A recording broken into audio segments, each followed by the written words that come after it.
The hymn I have chosen to share is Just As I Am by the English poet Charlotte Elliott. She wrote the poem in 1835. It was set to music in 1849. In many small towns in the South, revivals were commonplace during the summers of the 1940s and 50s.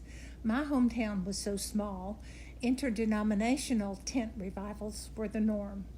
It was at one of these meetings that I had my first come to Christ moment.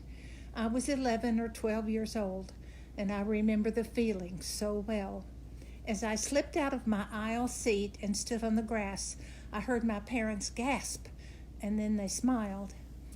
When I started up toward the front, the distance seemed to grow longer, and I stumbled. And then I felt a hand in mine and looked down to see my sister walking beside me.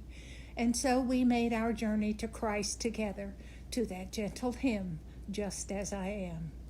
We were later baptized at the same time.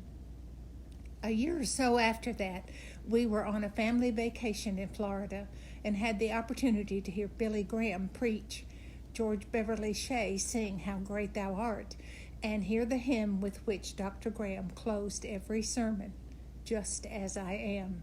He was called to Christ by that same hymn. Thank you so much for sharing that with us, Phyllis. I hope you enjoyed this arrangement of Just As I Am by Dale Wood.